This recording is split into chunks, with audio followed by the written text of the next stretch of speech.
get my back blown out in peace. You think I got time to talk about a divorce that's a year old? The courtroom was overflowing.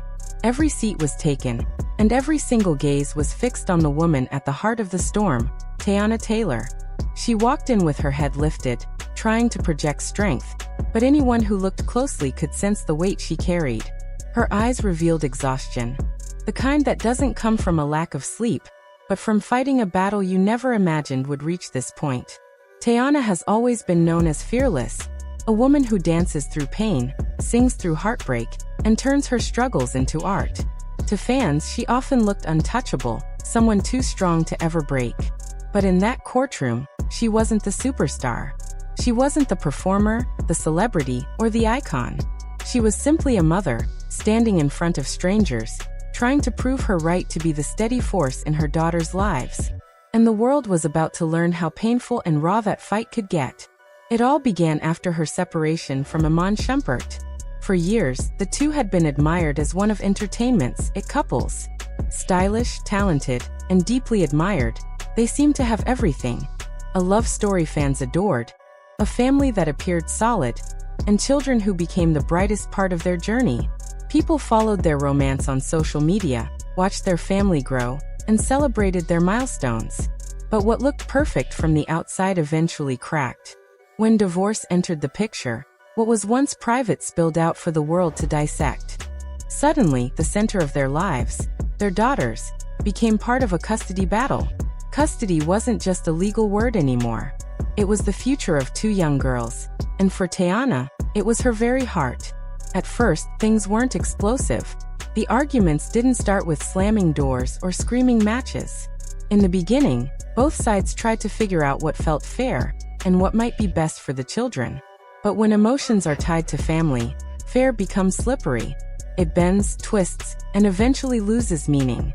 Iman wanted to remain present, determined to prove that fatherhood was not a role he would ever give up.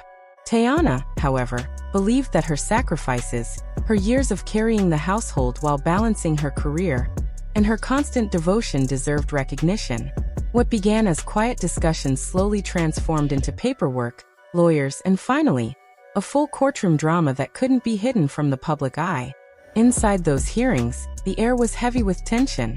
Family members whispered in the benches, reporters scribbled furiously into their notepads, and fans gathered outside the courthouse, hoping for even a glimpse of the woman they admired.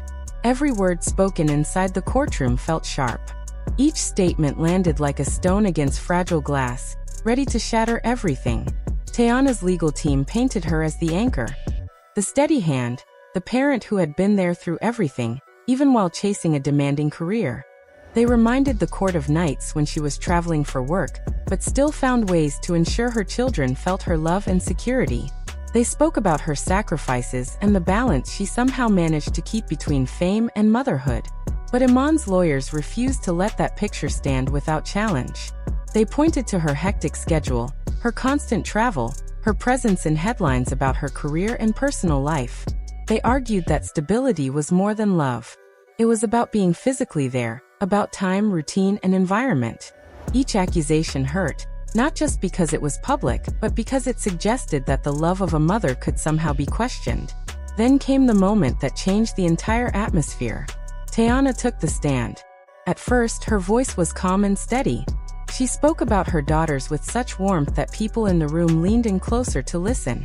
She described nights when, after late performances, she stayed awake just to FaceTime them.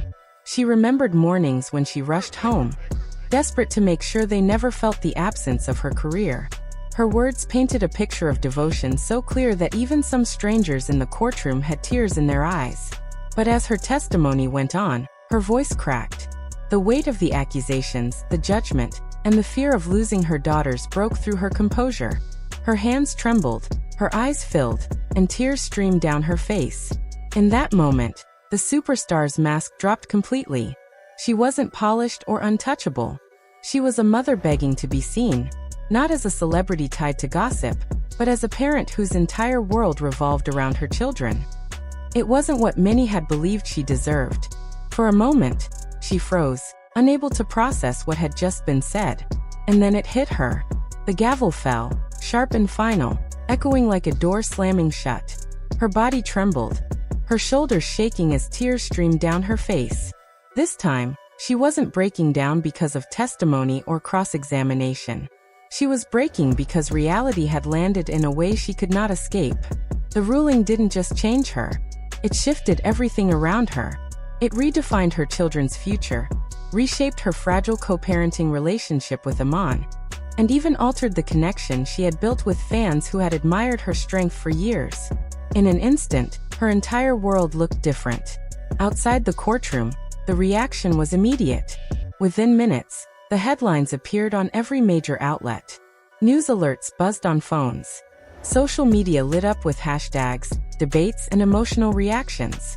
Some fans rallied to her defense, calling the ruling unfair and accusing the court of punishing her for being a woman in the spotlight. They argued that her fame, her career, and her public life had been unfairly used against her. Others, however, claimed the ruling was right, insisting that what mattered most was stability for the children, not the struggles of their parents.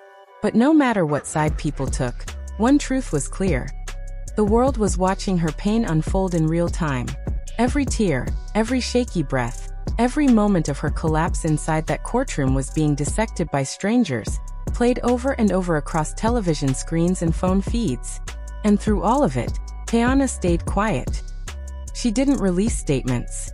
She didn't rush to defend herself or lash out. Her silence wasn't weakness. It wasn't because she didn't have words. It was because sometimes, when the world feels unbearably loud, silence is the only shield left. Her supporters, however, did not stay silent. They filled her pages with messages of love and strength. They reminded her of who she was, of the courage she had always carried, of the battles she had already fought and won. They told her she wasn't alone, that even in her darkest moment, she remained an inspiration. But behind closed doors, away from the noise of headlines and hashtags, the truth was clear. The fight wasn't over. Custody battles rarely end with one ruling. There are appeals, modifications, negotiations that continue for months, sometimes even years. For Teyana, this wasn't the kind of battle she could ever walk away from. Her children weren't something she was willing to lose. The future now hangs in uncertainty. What will this ruling mean for her career? Will she take a step back from the spotlight, choosing instead to focus fully on motherhood? Will she and Iman find a way to put aside their wounds and co-parent peacefully? Or will this ruling spark an even longer war, stretching on, reopening scars that may never fully heal? One thing is undeniable. That day in the courtroom revealed something raw and unforgettable. When Teyana broke down, the world saw her in her most human form. It wasn't just a celebrity showing emotion. It was a mother stripped bare of all armor, fragile yet fierce, desperate yet loving. Fame faded away. Headlines didn't matter. In that room, she was simply a woman fighting for the most sacred part of her life, her children. That breakdown was not weakness. It was a reminder of what it means to be human.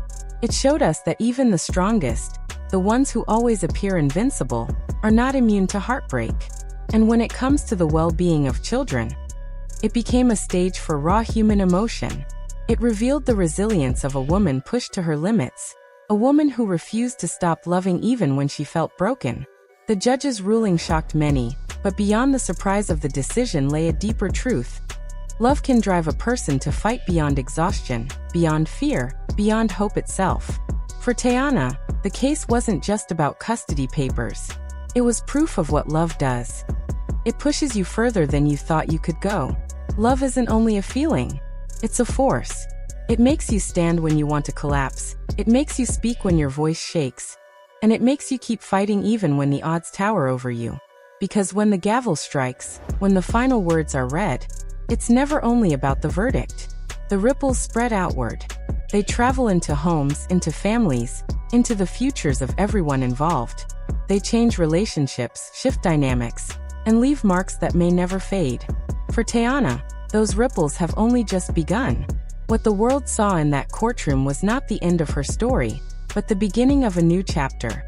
A chapter defined by resilience, determination, and an unshakable love that refuses to quit. Beneath the fame, beneath the polished image and the flashing lights, there is a mother's heart. A heart that bleeds, breaks, heals, and loves endlessly. And that kind of love, no matter the rulings, no matter the battles, no matter the scars, never fades away.